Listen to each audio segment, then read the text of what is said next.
We are here to bring you everything and anything surrounding Porsche. I'm Mike. I'm Aaron. And this is PCar Talk. Right, welcome to another episode of PCar Talk. I'm Mike. And I'm Aaron. And as you can see, if you're watching and hearing us, we are at a different location. We are at our good buddy's place at Mezzo in St. Petersburg. Our buddy Jarrett, we're partnering with him for the Mezzo market that's coming up on the 24th, which is the same weekend as the Grand Prix. In St. Pete. So, we're going to do like a car show combined with his market, and we're just going to showcase him because he's a car guy, and we're going to host him on the second part of the show. So we'll get into our Porsche stuff, and then we'll hear a little bit about Jared's story on the backside and why Coffee Bar and why Mezzo Market and why collabing with us with Porsche and the market and all that kind of stuff. So Mike's put in some serious time with these espresso martinis, that's why. Yeah, exactly. Want to first of all thank JRZ, our sponsor. Thank you so much to them for sponsoring us. If you're not familiar with them, they are a suspension company. Off-road, on-road, on-track. Yeah. They do it all. Exactly. Decoration, whatever. Like Decoration. Yeah. We've seen some very elaborate JRZ setups that don't even go on track, but they just go to car shows and cars and coffee, whatever fits your fancy, though, advertise. Right? But the main point is they're enthusiasts for all levels, and like Aaron said, on and off road, they got you basically. So they make a superior product, and we are honored to have them as a sponsor of our PCar Talk podcast because they're the best of the best, and we want to say we're the best Porsche podcast in the world, right? So let's move forward. Next, want to thank some new and renewed members, right? Let's thank those. Got some old people. Yeah, so new members, Sean H., Joseph M., Anthony V., Edward K., Mike W., all new members. Thank you guys so much. We're approaching that 100 so rapidly. Just want to say that we are closing that off at 100. We're at renewals. We're at Charles P., and Chris V. Thank you guys for renewing and becoming second-year members.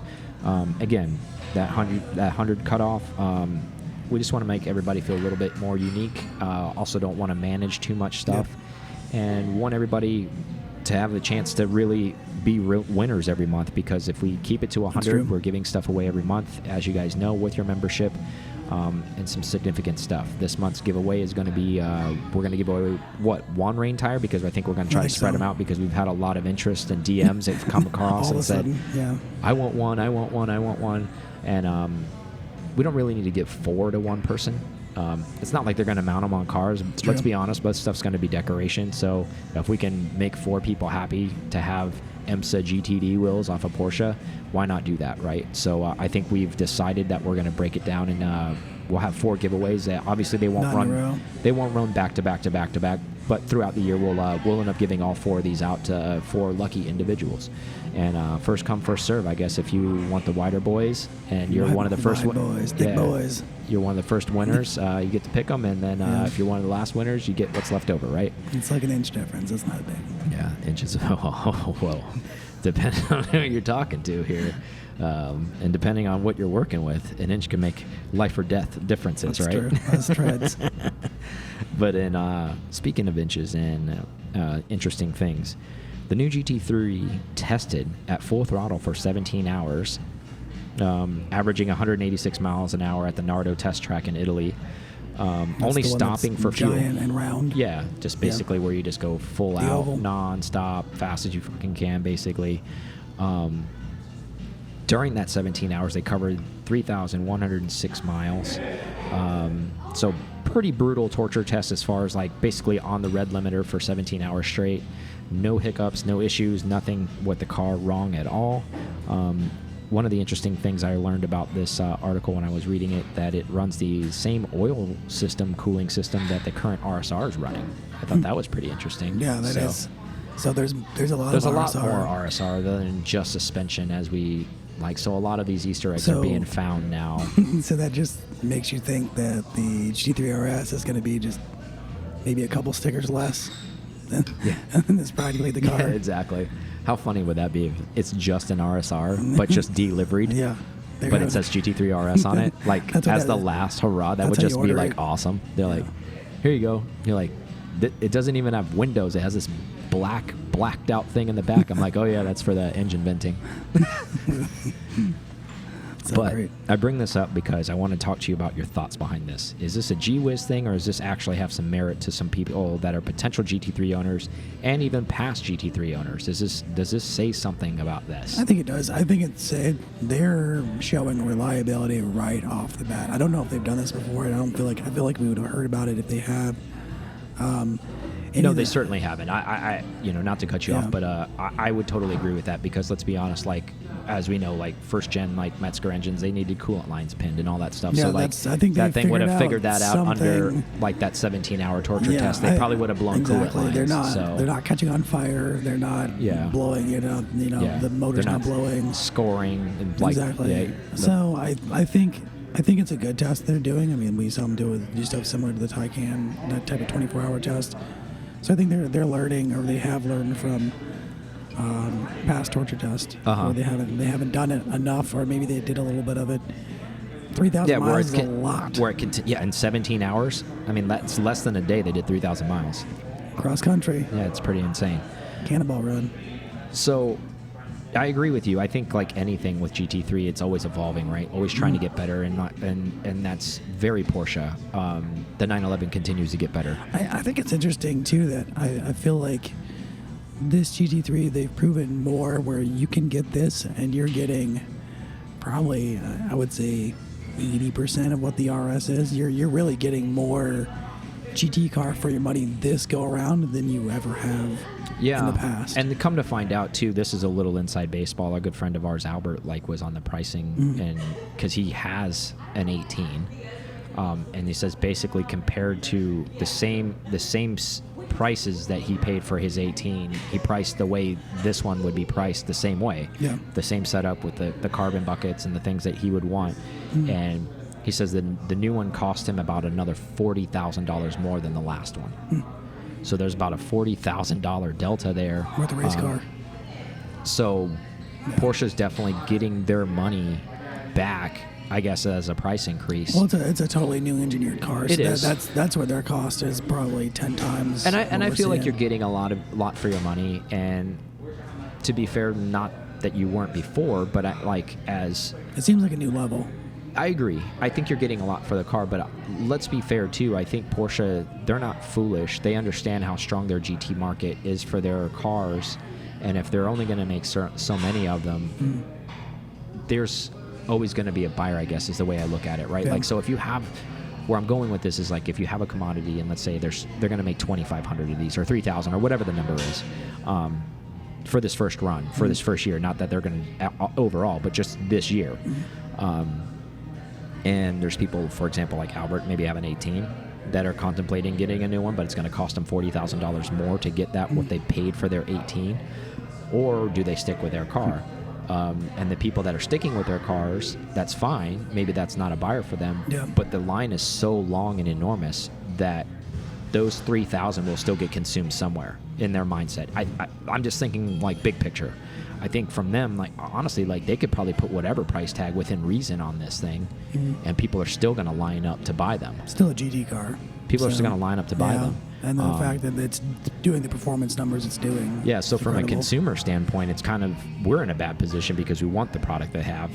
They're in a great position because they're selling a product that we want, so they can call their shot on pricing with this thing if they really want to be honest with you. I think this is probably just because of the progression and the maturation of the GT3, and it's debatable whether it's good looking or not. Looks are always subjective. It'll grow on you. But reliability isn't, right? It's going to be proven. Not that the other GT3s aren't, but let's be honest, some 14s and 15s had some freaking, they would spin a bearing, they would grenade a motor, or whatever. They had to do a huge replacement. If you guys aren't familiar with that, we haven't done a show on it, but we might at some point. They were having to give 10-year warranties on giving new engines to basically remanufacture this thing. Yeah. So they had to redo that when they went to the 991 chassis with that motor. They had a lot of problems. There's a lot of funny YouTube videos on that stuff about that. I think it's pretty comical. I mean, the fact that people were making spoofs on it shows you how impactful it was, I guess. Yeah, that's the internet. So yeah, of course. But at the same time, I think like any good brand, which is thankful for all of us, even though maybe you are a buyer or maybe you're not a buyer if you're a listener, but I know Aaron and I aren't shoppers because we just don't have the funds for that. But from a company that you enjoy and the product that they produce, the nice part about it is they're continuing to progress. So that was 14, 15. Here we are only 6, 7 years later. They realized that they really need to vet these things really, really well. And they learned that. Saves them money in the long run. Yeah, and they learned that, well, I mean, to recover from bad press, it's very difficult. Yeah. So you don't want your Halo car to get bad press. You always want it to have that. There's something wrong with the other cars. Now Exactly. we know they spend so much money, X amount in the development of this GT program. Well, are they not paying attention to the rest of the lineup? How well are they holding up? Yeah, and you know what? This torture test is whether you feel this is a good thing or bad thing, regardless of what your feelings are in it. It's a good thing in the sense of you can argue that maybe the 14 or 15 didn't get test bedded like this, and it lived on the red limiter for 17 hours, they maybe found that problem before they released this thing and replaced all of the engines and prevented that failure before it even got to the customer, instead of having to go back around and say, oh, sorry that we screwed this up and we had to get this squared away, because most of them have been squared away with. But let's be honest, we have a friend of ours, we'll go unnamed, his car grenaded. Yep. And he had been really rough on it for a really long time. It wasn't like he just bought it and had just started getting rough on it and then it grenaded. It finally did let loose after X amount of track hours, X amount of mountain hours, when last year on our drive, when it grenaded. Yeah. And he ended up getting a new block because of it, under the warranty and all that good stuff. And they honored it, which is great. But I mean, that's how late we're talking 2020, and he's got a 14, and it was just now being uncovered. I mean, not that he wasn't knowledge of it. That's not what I meant. But I meant as far as that this is still occurring with cars, is what I'm saying, from that time frame. And I think, and I know we're spinning off a little bit off of this topic, but it's GT3 related. And I want to ask you, because it kind of came to my mind, do you think because of, there's a couple different kinds of people who buy GT cars, right? There's people who just want the new and they can afford it and they buy it and they drive it like 6,000, 7,000 miles, if that, or less. Never take it to red line, never really beat it around, go to Cars and Coffee, tool it around for a flex. And then there's guys like Chris that go to every track day, like Albert. Every track day, they go to the mountains, they drive the shit out of it, they beat the shit out of it. So as a used car GT buyer, which we both hope to be someday, I'm a little leery of a 14 or 15 that has super low miles on it, because now has this car been vetted? Because we know it doesn't let loose at low RPM. It lets loose when it's at 9,000. That's where it goes. That's when it grenades. And if they're never driving it there, are we going to see a rash of these cars throughout the year? But the nice part about that is it has a 10-year warranty. But on the flip side of it it's still a 10-year warranty. Is it 10-year warranty from 15? So are we going to be approaching that number in the next 4 years? And the ones that haven't got vetted yet? Because I doubt that. I mean, I don't think that it does, and that's probably some research we can do as well. To when that 10-year applies, but I would assume that it only applies to when the car was produced. Yeah. So I would say manufacturing day. We're talking 2024. So if you've got a bunch of 15s sitting around in garages, 2025. That's right around the corner. Let's be honest. And there's probably a slew of them sitting around in these garages that go to Cars and Coffee and go sit around places and never see track duty and never see 9,000, and then maybe some poor bastard like you or I or some listener is the 3rd, 4th, 5th, 6th owner on this car, buys the car and has like, oh, I got one, it's like 10,000 miles.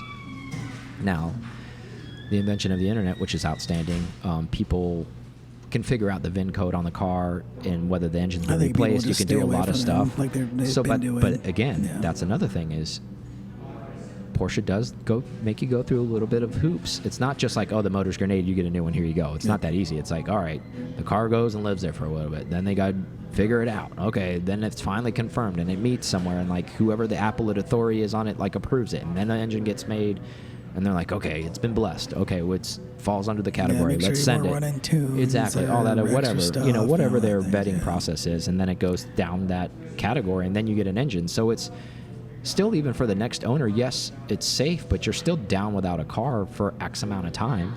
So I guess the point of the story is, if your buyer save yourself the hassle and buy one that's already got a G-coded engine or whatever moving forward, or whatever the letter designation is now. It's far in the alphabet down to where like these are the ones that are bulletproof now. You're good. Yep. Like one of those things. So it's just like .1, .2, 9, and 7. It's all the same thing as far as just the interesting thing is just being educated on it. And to spiral off this before we change topics, long term, do you ever think, maybe because there's so many of these won't ever really be collectible, so it might not be a thing. That'll be a thing. It'll be collectible. I don't know. I mean, when you make X amount of GT3s, where I'm going with this is how people give so much shit about people about like, well, there's the engine matchings number and all this kind of shit when you buy a classic. Is this going to be a thing? Well, because some of these engines, there was just no way getting around it. You had to put a different engine. So like now, because it doesn't match the VIN on the chassis, is that going to be a problem 20, 30 years from now? I mean, I know it's a long time to think about, but is that going to be a thing? Or is it going to be common knowledge where it's like, well, you know, they had the issues back then, so I had to get an engine swap because it was from the factory. It's still going to matter. It'll still matter because there were two particular people for the Porsche thing for it not to matter. Well, then just don't buy it if it doesn't match. I mean, the value-wise, it's going to hurt it. But honestly, like, do you think it would be benefit? Because if you're educated about it, why would you want the matching VIN? Because does that say that that's the motor it didn't let loose and like may have grenaded, and then you're still dealing with that maybe 30 years from now, like out of warranty, like it's long gone and it never got the new motor. So now you got this ticking time bomb. Hopefully there's or on the flip side of the conversation of like where I would be at of like, yeah, I get it, I was educated, like I know what happened, I did the research. I mean, it's well documented. It's not like this isn't going to get archived in some like deep dark file somewhere where even 20, 30 years from now, like no one's going to know about it. Yeah. It's pretty common knowledge in the GT world. And I think if you're a buyer, you should know that. And if you don't, shame on you. You're welcome that you just got educated on it, but you should already know this.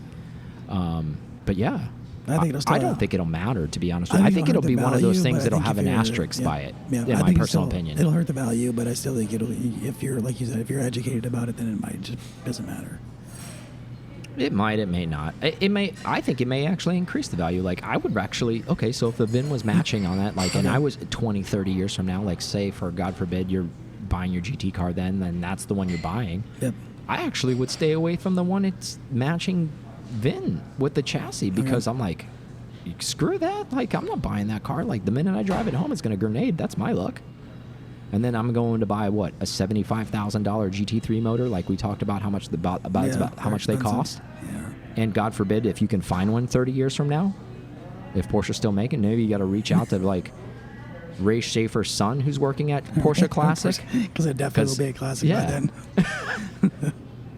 Anyways, so let's move on. Porsche has revealed its full driver lineup for Le Mans. I know there's a lot of people that are maybe confused about that, saying like, oh, I thought Porsche factory racing was out of racing for stuff like that. Yes and no. That's correct. It's a U.S. only thing. Yeah, it's a correct thing and it's a non-correct thing. So they're going to run GTE Pro Class. So the lineup they're running, which is interesting. Congratulations to all of them. And some of these names probably don't matter to a lot of people because they don't really know who they are, and I'm going to butcher some of them anyways. Frederic Mawanecki. Is it Makovici? Makovici. Yep. Gername Brunei. Yeah, Brunei. Yeah. And then Richard Leitz. Yeah, Leitz. Yeah. Running the 91 car. And then in the 92 car, Neil Hani, Kevin Estres, and Michael Christensen. Those are a little bit easier for me to pronounce. Man familiar. Running the 92 car. Some of our close friends didn't make it into that. Who knows what the rhyme or reason behind why those guys are selected over the other ones, but we're going to debate it a little bit. He's building tiny houses. Thought process behind this. I think Estra's going to win. Well, yeah. That car, 92. Not even just that. What I want to ask you is, since we're still running GTE Pro Class, Le Mans is a big race, Porsche's still participating in it, do you think that this lineup here will potentially be their hypercar lineup? Because they're still picking. Yeah. I mean, they have a lot of factory Porsche drivers they can pick from, but these are those 6 that they picked to run at Le Mans. Yeah, so is this the 6? Is this a prequel to what we may see in 2 years in their hypercar? I think so. I think you might be spot on with that, because that's Le Mans. Is this saying like this is who's going to run our hypercar without saying who's going to run our hypercar? I think it is. For those that don't know, Le Mans is kind of that thing. If you're chosen and if you're doing well, yeah, your ticket's written. That's kind of their thing. So, yeah, it could be. Which doesn't make sense though too, because like some of these guys are Le Mans winners too. Yeah. And Larry's won Le Mans. Yep. So it's not about, I don't know if it has anything to do with that. Larry's still a pretty young guy. I don't want to speculate. Obviously, we don't have any inside information. We're not leading anything here by saying that that's exactly what's going to happen. I just want to throw a topic out for debate. Could. I mean, and it could have nothing to do with it. It could be. Yeah, it could. The show about nothing, huh? And it could just, as we've talked about many, many times on the podcast, it could be just a pairing. Like these three do well together, pair well on each team, and that's why these 6 were chosen. And they may pick a different pairing to run in a hypercar. Who knows? Like, because as we know, like all of these cars are different. Like I'm sure they may not want to be in the hypercar. I don't think anybody. Here's another thing that they may do too. Like, and as we know, all these drivers are at their disposal. Porsche's not stupid. They're probably going to put every single one of these guys in the car who does the best. on track and shake them down, just like freaking dog and pony show, to see who's putting the best lap times down, who monitors the car the best, who does what when that hypercar is finally done. Because as we know, it's a whole new car. Yep. You might get one of these guys might be phenomenal in the 911. They may get in that thing and be dog shit. Everything's possible.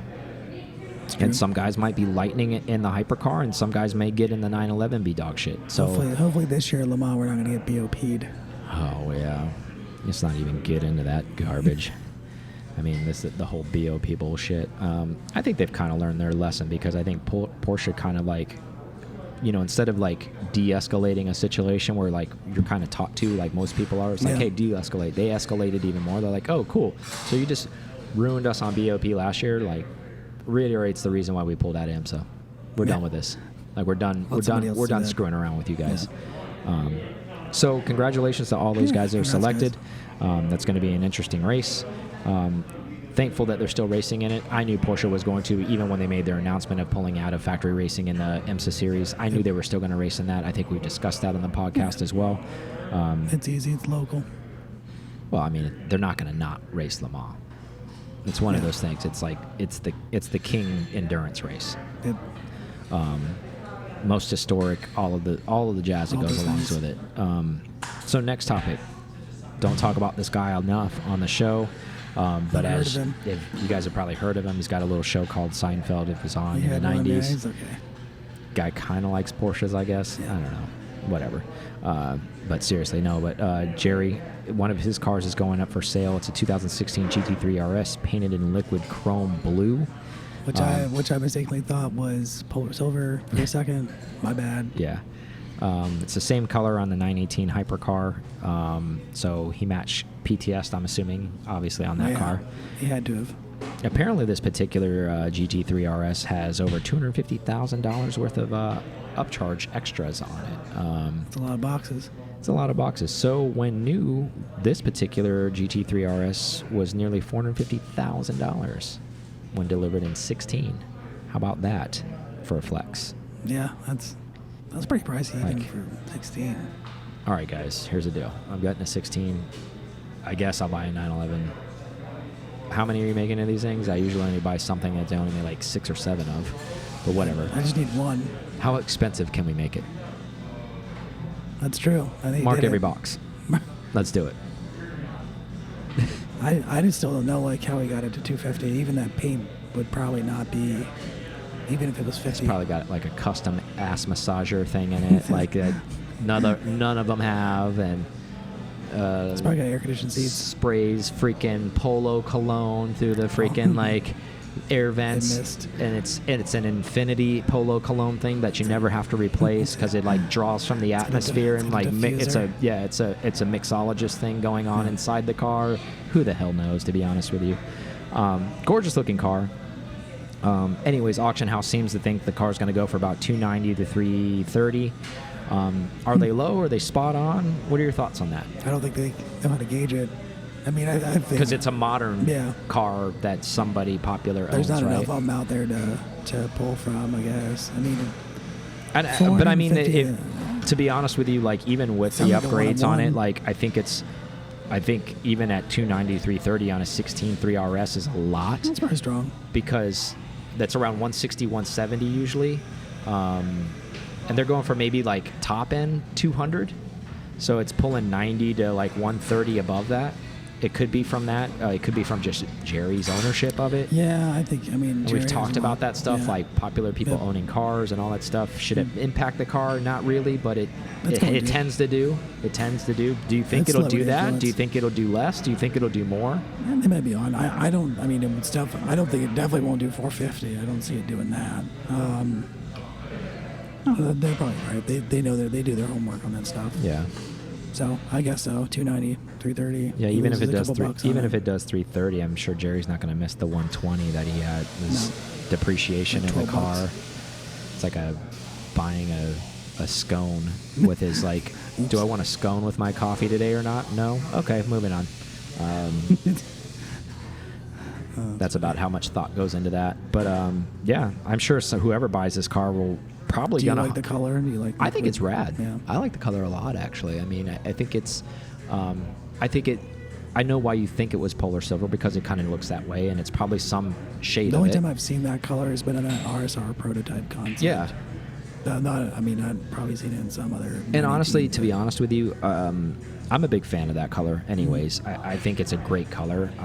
Polar silver, I think, is a really, really awesome classic Porsche color because I think it shows a Porsche lines on a car really, really well. Yeah. As most people think, like, oh, well, silver. Like you hear silver, but look it up. It's not actually silver. It's like a hint of blue This in it. one, It yeah, shows the body liquid- lines the really liquid well. Chrome is probably like you're adding a little dash of blue in there. Yeah. Well, a little bit more. It really over pops in the silver. sun. It looks more bluish in the shade. Yeah. It's a really, really good color, and it accentuates body lines on a car very, very well, as opposed to like a very mono color like black or blue or Yeah. red, where that hides a lot of the shadowing that maybe the hips on the car creates or whatever. Yeah. These special silvers, and I'm not talking about like just a regular silver, but like this, polar silver Extra or silver, this, yeah. this particular silver, this liquid chrome blue, really, really shows off a car really well. They can see that in the radio or in the podcast. Yeah. So it's, well, I thought one of the funny things. well, we they were have a talking computer about, on their phone, so they can That's true. probably look that They can up. look it up. Back when I used to listen to podcasts, when people would say stuff, I would look stuff Yeah. up on my phone right away and see what they're talking about One to of the- educate myself. Yeah. Our funny thing we were talking about as far as options is like those 918 carbon buckets. Just Oh, yeah. leave them with 918 spider in them. Yeah, Just the the flex. Yeah. That's a factory option, no big deal. Yeah. That type of thing. And then this is how our brains work. We've even carried it a little further because we're just like that kind of special in the mind. Well, we're just like, how about like, what if Jerry is this eccentric, which would be awesome, and I hope he would be like this kind of flex because Yeah. I know he's very particular about his cars, but I've tried to put myself in Jerry's mind to say, no. I don't want you to make them. I actually want you to find a 918 Yep. that has them in them Pull 'em already. out. Pull them out. So that car now does not have seats. Put them in my car. Exactly. And also I want the center locks off the 918 Yep. on my On car too. wheels. So I Yep. want that car to be on blocks, and I don't want it to have seats. And I Yep. want you to do that to a 918 so I can have my GT3 RS. That kind of And it flex. stays that way. That kind of flex. Like, how awesome would that be? But great. that's how special our minds are, and we just kind of like go down the rabbit trail of imagination Yep. and like make these things up, right? Because it's fun to It's fun. pretend you have money when you don't have it. But all right. Speaking of lots of money. Before we take a break, this is a really, really high number. I don't want to say record number because it wasn't quoted saying Yeah. record, and I don't keep track of this. But I know it's a lot. 13 Porsches are entered in the Pikes Peak Challenge. It's happening in June this year. It's a So good they're- ratio that a Porsche is going to do something special. yeah. In between all that, they've got, GT3 RSs, Cup cars, GT2 RSs, 935s, all these turbo cars. Is Batem going to build another car? It's building two. Two cars. NA car and a turbo car. Nice. You like those Yeah, turbo cars. and I talked to Chris, our sponsor, offline. Yeah. Their JRZ suspension's going on both of those cars. Nice. And actually, they're building a third car for Tanner Faust, they're building a Cayman GT4 for him to use, and JRZ suspension is also going in that car. So they have 3 cars that are going up the mountain that they're sponsoring with them through Batim's at BBI. Nice. But I thought of all of these awesome Porsches that are going in, I thought it was a really, really interesting thing. And it's really, obviously, it's like Porsche's printing money. Clearly, there's so much Porsche news and there's so much Porsche fanfare and so much interesting things that go along with Porsche. Something. And congrats to them. Everybody want to run their cars up the hill. One day we're going to make it out there, right? Because we love racing, and this is an historic race, and they've been doing it for a very, very long time, and we want to witness it in person because it is a pretty majestic race.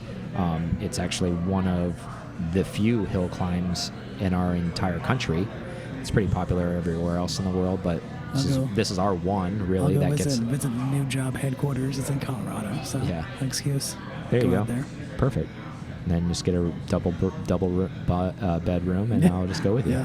That's the way we do it. But of all the cars, and where I'm going with this, all the cars that are going in this, all the new stuff, all the modern stuff, it's going up. There's one gentleman that's going to be racing a 914 wide body up the hill. There he is. Thought it was pretty awesome. Thought it was noteworthy. How do you feel about 914? You know what? My tune has changed. Shoving air colds. Tune's changed a little bit. Yeah, the more you look at them, you're like, I can see it. Price is like, it's not too bad. Not too bad. I can afford this. It's not too bad. I'm not saying that's happening. These aren't flying off the shelf like 911s. Maybe I can buy one of these. Maybe. But I have looked at wide bodying and a bunch of other stuff. It's not bad. Interesting how pricing will change the dynamics of your the way you feel about something. So on top of the 914. What are they doing to this wide body? Is it a 2-liter? It didn't get into the details of it.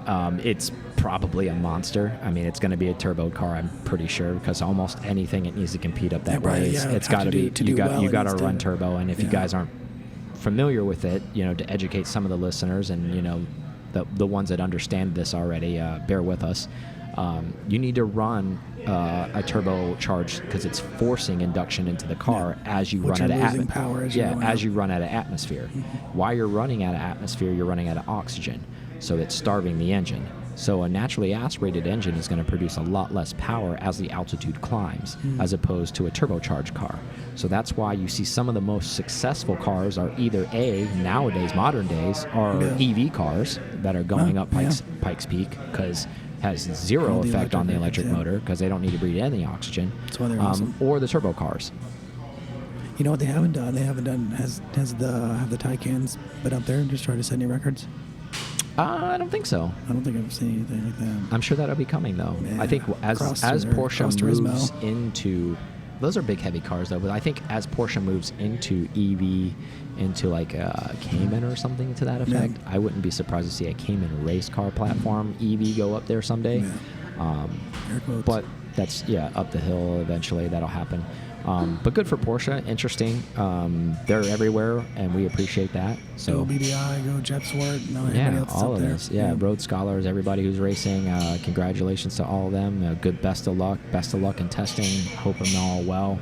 And the nice part about that whole rigmarole that I just went through with Pikes Peak is, with everything that's coming down, with the delays of COVID and all that stuff, things are starting to get back on track as far as from a timing standpoint, is because this race is normally held in June. It's going to be held in June this year. Nice. So it looks like racing to a degree from a delay standpoint is starting to get back on track. Which is good in Europe because Le Mans just moved. Yeah, which is a good thing for the most part. But I think that's probably going to be the last time Le Mans is delayed. I think maybe they liked it last year a little bit later. Probably. They're there was no fanfare. Even all the racers that were there were saying it was different, interesting and not the same. So let's take a quick break, and then when we come back, we'll bring Jared on and we'll talk about his story and why we're here and what's going on. Let's do it. Thank you guys listening to PCar Talk so much. We appreciate you guys so much. I can't say that enough. Everything we're doing is trying to bring the community closer together. We definitely appreciate that. Also, when you go on to YouTube, If you could subscribe, maybe pass it along, make a comment. We really appreciate that. Now back to the show. All right, we're back from break. We have Jared Sabatini, owner and proprietor of Mezzo, partnering with us for the Mezzo market, right? Yeah, that's coming up on the 24th, as we mentioned earlier in the show. But we'll talk more in depth about that as the show moves on. But I want to hear a little bit about Jared's story here and why Intermezzo, why Coffee Bar, and then we'll get into some interesting factoids about Jared and how he grew up around cars and all that kind of cool stuff. So tell us the concept of this, because you're a relatively young guy, and we want to highlight small businesses and what's really cool. We're local guys, so we want to do a collabo, combine small business and your enthusiasm for anybody maybe who's listening that might be interested in it. How did the idea come to you? I mean, it's not novel, but what helped push you over the edge to say, I'm going to do this? Right. Well, first, thanks for having me. Of course. This is my first podcast, so I'm pretty excited about it. So I started Intermezzo about 4.5 years ago. Basically, I moved to St. Pete 7 years ago, came to school. Once I graduated, I should say really the last year I was in school, I was sort of peeking around town, seeing who was here as far as hospitality concepts and what was going on. And I love, I grew up in the hospitality world. My family's owned restaurants, Italian family through New York, and et cetera, et cetera. And, I was in the wine world, actually. I was working as a somm at a local restaurant. Okay, cool. And I sort of was nerding out with a barista who worked there every time I came into work, and I noticed there's a lot of parallels between coffee and wine. And so I started to get really into coffee just at home, making it, doing pour overs and measuring and all this kind of thing. And I was actually roasting coffee at home. And while that was going on, I was graduating with a marketing degree. I was kind of looking at spaces. I was thinking I wanted to open up my own spot. And, I always saw myself just owning my own business. Doing your own thing, right? Yeah, exactly. That's awesome. I didn't know what I wanted to do. So I ain't working for nobody. I can do my own thing. Exactly. Yeah. Well, I just was I don't know what I can do. I didn't see myself doing anything else. And so But it probably came from your family owning businesses and doing all that stuff. So you got to be don't know what firsthand. else to do. You saw that firsthand. Exactly. So you were just yeah, they can do it. I can do this. Yeah, I think so. Yeah, maybe even naively so. Exactly. I was I got this. No, not that it's not challenging, but you're just your parents probably made it look easy, even though it was very challenging to do. But you were just yeah, I can do this. Exactly. So kind of peeked around and, was looking at a couple spots and stumbled on this one, and I got lucky. So I was trying to contact someone. There was a sign in this window. No one was in this building. It was recently renovated, new ownership. And there's a sign in the window that said for lease. And I was contacting the realtor for it. And I could never get a call back. And I left a message, but I'd always typical say St. Pete, right? I was hey, I'm a student. I'm looking, da. So maybe that didn't work to my advantage. No, they're just they're like, oh, this guy's a tire kicker. This guy doesn't know what he's doing.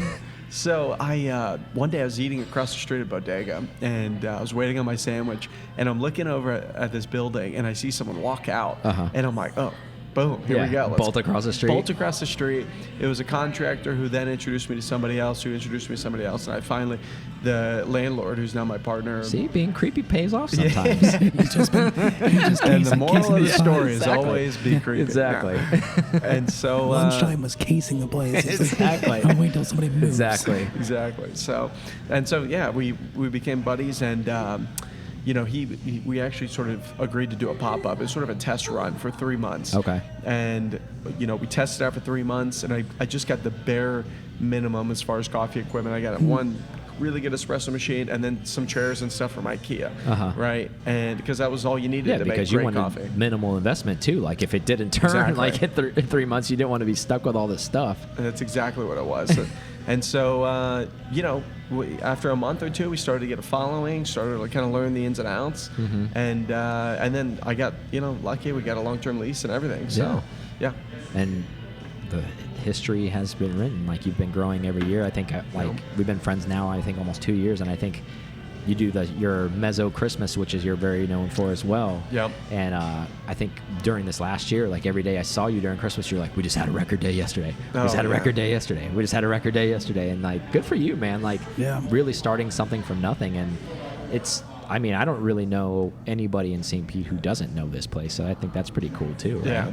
Yeah, no, it's It's cool, you know, it's surreal in a way, but a lot of people now know us. We're sort of a staple, at least in this neighborhood, and you know, people come in every day. They're still learning about us, which is exciting because it's like all these people are moving here. Yeah, you always want to get like, and I think the nice thing is because we're all local, so I think one of the thing is like we see a lot of the same faces, which is good because you want to have that base clientele, right? So it's a good local spot too, right? Like, so I think, but it's also a new and discoverable spot where maybe you're new to the area. Now because you are a local, now it's going to be your spot too, right? Right. Which is cool.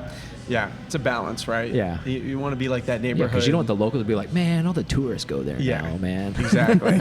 Exactly. Yeah, you don't want Play you get that Beach Drive vibe. Exactly. We're not there yet. Yeah. Edge District is not there yet, but we do have a lot of people now living here, which is cool. So Yeah. So let's talk a little bit about your background. Like, for the listeners that don't know, Jarrett's dad still currently does Festival of Speed, has a big hand in that.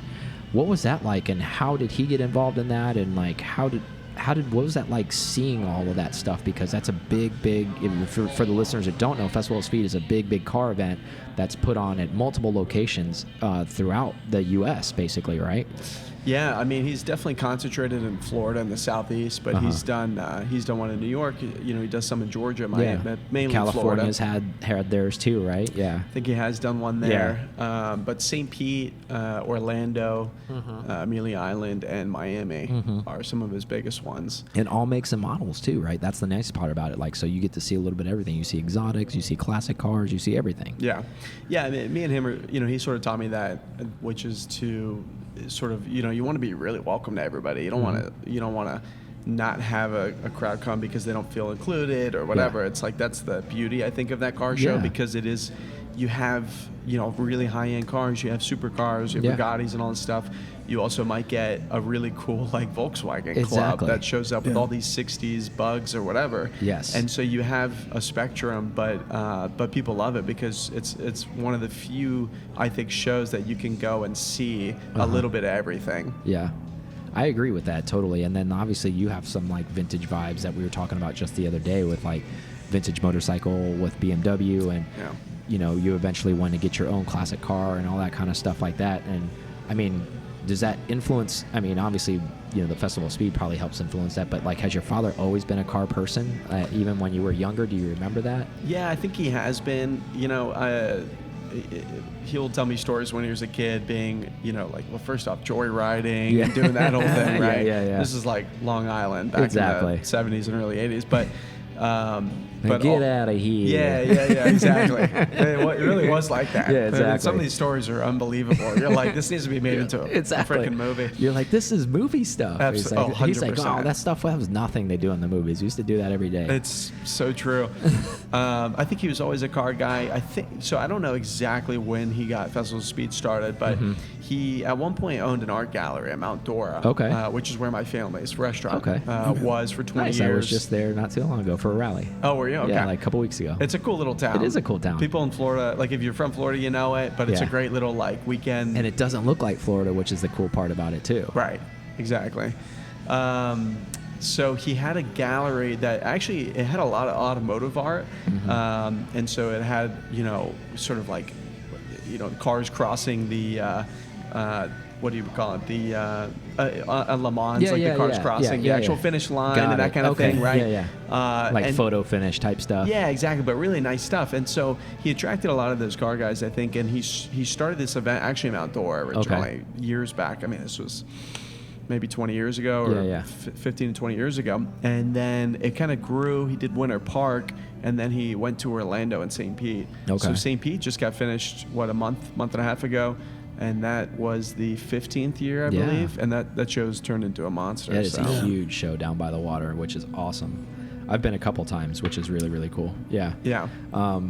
So we don't have to talk too much about it, but your brother has a rad car too, doesn't he? He's got like an old Cadillac, like mafia style Cadillac. I remember us talking about like a year ago when you're like showing me pictures of it. You're like, look at my brother's car. Yeah, it's beautiful. I think it's a 72 Cadillac. Like the big boys. It's like a boat. Yeah. It's a boat. You But get he loves inside, it, it's though, like doesn't a it? freaking condo. Yeah. Oh yeah. I mean, that's his daily driver. He's nuts. He dailies that thing. He said to me, he goes, you know, why would you spend all this money on a new car when you could spend the same amount of money or less and get a vintage car that has I like all him this already. character. Yeah. I like him already. So I think it's a 72 like Eldorado. It's Yeah. gorgeous though. He got it great condition. I think my dad found him. That's so rad. Yeah. I remember you showing me a picture of it and you're like, this is like a Kennedy's car or something like that. Look at this thing, man. It's so cool. Yeah, it's a beaut. Yeah. So let's segue into what is the Mezzo market for the local listeners and even people that listen abroad. So if they're ever in the St. Pete area, like let's go through like how often do you host it, what exactly it is, all of that good stuff that you started up with the Mezzo market. Yeah, so I started the Mezzo market. Basically, what it is a local market that takes place right behind our Mezzo, and it's about 50 to 60 local businesses and local vendors, like artists.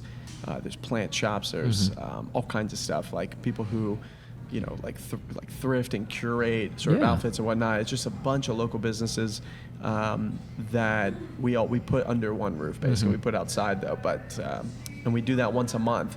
And we have music and we have drinks and all this type of stuff.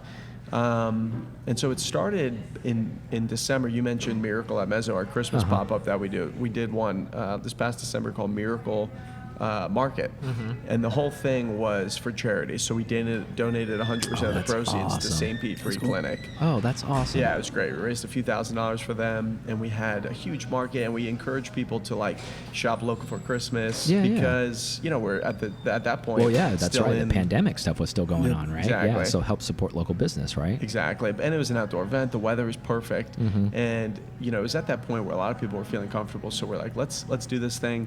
We did it. It was a huge success. All the vendors crushed it. Yeah. And a lot of these guys went a whole year without income. I mean, because they rely on these things. And so I decided to do it again, but this time we called it Mezzo Market because we wanted to make it more regular. Yeah. And not just revolve around the Miracle Christmas pop-up. Yeah. Exactly. So this will now be our, I guess if you're including that one, fourth or fifth one at the end of this month on the 24th. And it's been great. We still donate. We donate 50% now just to cover costs. But 50% of the proceeds go to St. Pete Free Clinic, which is a huge food shelter here. Yeah. And we collaborate with Green Bench Brewery, and so they're an awesome venue. So the market's wedged in between our cocktail bar and their brewery, and it's just a perfect location. Yeah, and it's such a good thing. I'm glad you brought up the charity thing where you're donating a lot of back to the community too. And I think it sounds super cliche, but you're helping other businesses too, which is great. So people helping people, right? So these small businesses, you're also giving them an area for maybe to even get some like front row more customers to say, I didn't even know your place existed, but now I'm a lifelong customer because I saw you at Mezzo Market.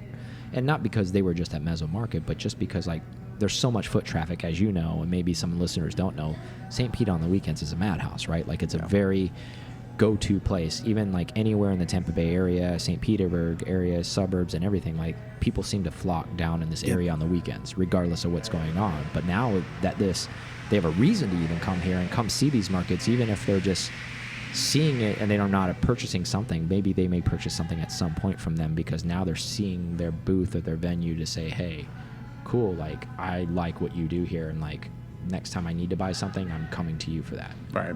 Yeah, no, you need, constant events, constant activity to draw people in. And this event, I mean, not only is it good for the community, good for these businesses, good for charity, but also as a business point of view, we're collaborating with 50 brands, right? So 50 brands in the community, and some of them are in Orlando too, by the way. I mean, we really try to keep it focused in St. Pete and Tampa, but there's a couple that come from out of town, Gainesville, Orlando, etc., and they are promoting on their social media sites, and they're promoting to their friends and family. And so we're getting the word out, and we're growing our own brand and that kind of thing. It's a very, very intelligent move. And so let's talk about like how you and I kind of like were thinking, because we're friends, and obviously we work in different areas of work, what you do and I do from this media standpoint. We, us being us, locals sitting down, having beers, talking and spitballing like we always do. The Grand Prix coming up, your Mezzo Market's coming up, and you're like, hey, I think it'd be kind of rad if you guys would collab with us and like bring some, some of your Porsche crew in and bring some Porsche cars and race cars. And so we have a strong, base as far as like what we can get and bring. And we just want to thank you for including us into that, that you're dedicating some of your market street, closed off street to that venue. I think it's going to be a very like rad thing for people that come to the market to see some cars that they don't normally see. And we're not talking about like run-of-the-mill Porsches. We're talking about like 800 horsepower like race cars, Right. like that only are on racetracks, Right. and they're going to be out here on the street during the Grand Prix. It's downtown also, so I think it was a very, very smart idea for you to come up with and say, hey, let's try to do something here. Yeah. I think it's going to be really a win-win for everybody. Oh, this is going to be awesome. I'm so stoked to see some of these cars out here. Yeah. It'll be a unique combination too with some of the vendors and the car people. I think it's going to be a win, like you said, win-win for everybody. Yeah, and I think there's going to be, and everybody who's listening too, like, hey, talk to your significant other, bring them down here, because there's going to be an awesome market, and you don't have to be the guy who's sitting in the middle of the mall just on the bench holding like a purse or whatever you're holding. Like, you can go and look at some race cars too, right? And then exactly. pop in an Intermezzo or a green bench and get a beer or a brew, hang out, or both. And I think that's the nice part about this, because it's an outdoor market, and like now they get the outdoor market. There's some car stuff to see, and There's granted, a we're race just to see too if you want to go. if you want to like scooter down to the race, Yeah. you can see that too. I think it's just a really rad idea, and I hope this is going to be one of many more coming up in the future.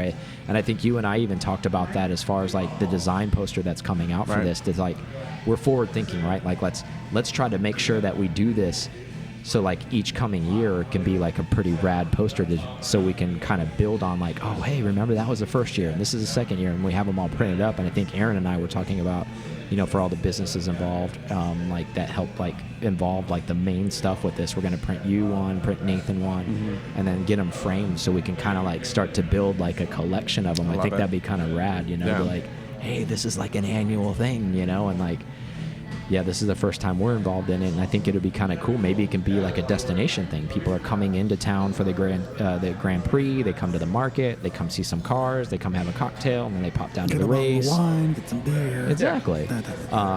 Well, I think that's the idea, is that, you have Friday, Saturday, and then Sunday's the race. Yeah. You have qualifying Friday, Saturday. So, you go Saturday for a few hours, watch the team you want to watch, pop on down to the market, go to the brewery. Exactly. Hang out with your friends, your family, whatever. Enjoy St. Pete. I mean, and like you said, you get the scooter program down here, which is awesome, because it takes 2 seconds to get down to where the race is. From here, so it's like a $2 scooter ride, and it's there. Florida, so it's flat. It's not California. We're not going up hills, down hills. It's April, so the weather's still pretty good. I was kind of checking it. Warm. Like, we're gonna have pretty good weather actually, like coming up. Like, I've got like a calendar that's like looking far out. Like, I think we're gonna be okay. Yeah. So I think we're gonna be. I mean, I say okay, like people are like scared. What I'm saying is like we're fair weathered. Like anything above 80 is like kind of miserable. I think, but we're gonna be in the mid 70s. Yeah. Like, what I think is gonna be nice, and there's gonna always a breeze over here, which is beautiful. Yeah. Well, there's plenty to do too in this neighborhood for people who haven't come, right? There's restaurants. You were mentioning exactly. that spot you were just at, Hawkers, I think. Yeah. Great spot. There's tons of restaurants. There's tons so of many bars. local places here, like Engine 9, all these little places that we go to. And like, if you're listening, because we have a lot of listeners all over the world, like, you should really consider maybe coming. And this is not sponsored by the city of St. Pete. They're not paying us to say this. We're just saying this as residents, and like that we live here. Like, we feel very fortunate to live here, because the community of St. Petersburg is actually a really awesome place to be at. Like, there's the really good vibe down here, lots of cool restaurants. Some of my West Coast friends that have never been out this way, they only have been to like Miami or like some places like that where it's like really stuffy and all those kind of places. It's really chill vibe. The best way I can really describe it, I said it's like super cheaper San Diego. Oh, nice. Yeah. Because we get a lot of people out here. Because we have the water, like their setup, like downtown, like by the water, like how ours is very similar, just like San Diego's, and they have that breeze that comes off just like we do.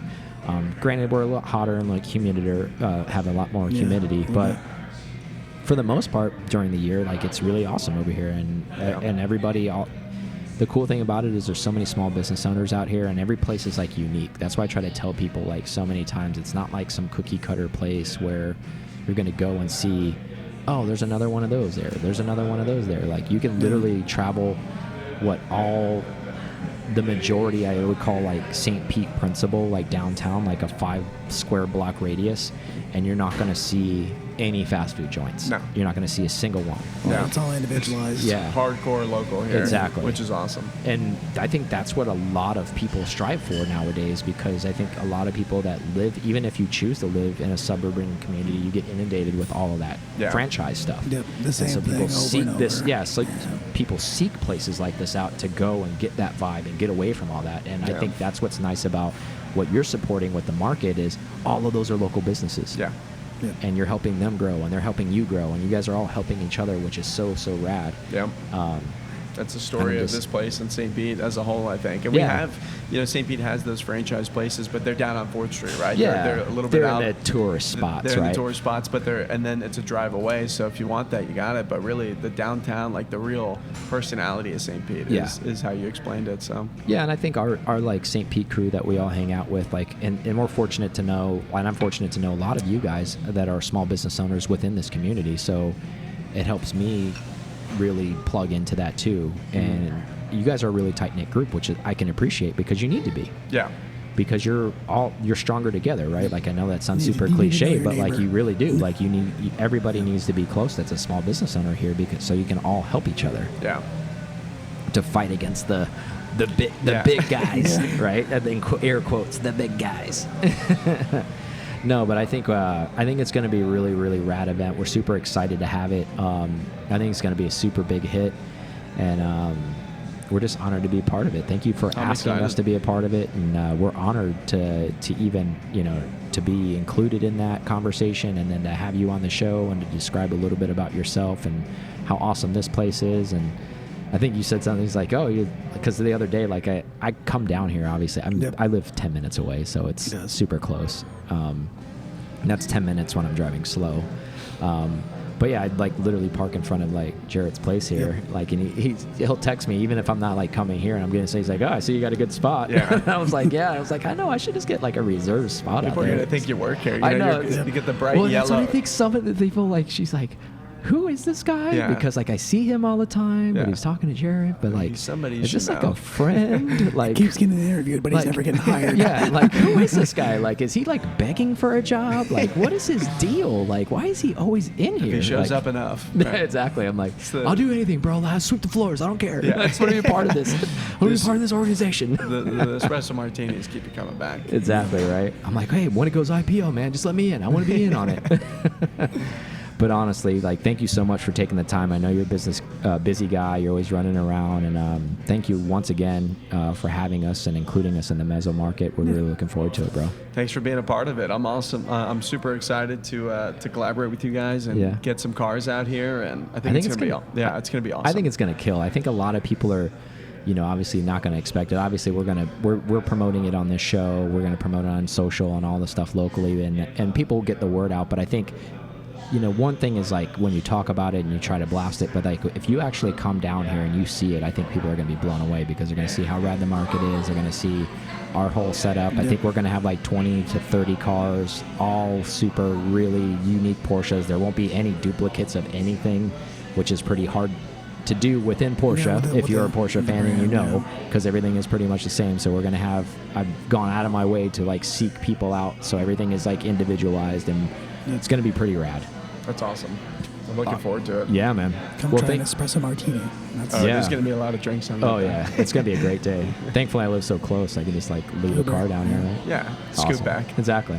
Awesome. Well, thanks for having us on. That's all we have. Anything you have, Aaron, for the guys? Nothing. Awesome. All right, we'll close up. See you guys later. Thank you. Thank you so much for listening to this episode of PCar Talk. Connect with us on Instagram at PCar Talk or online at PCarTalk.com.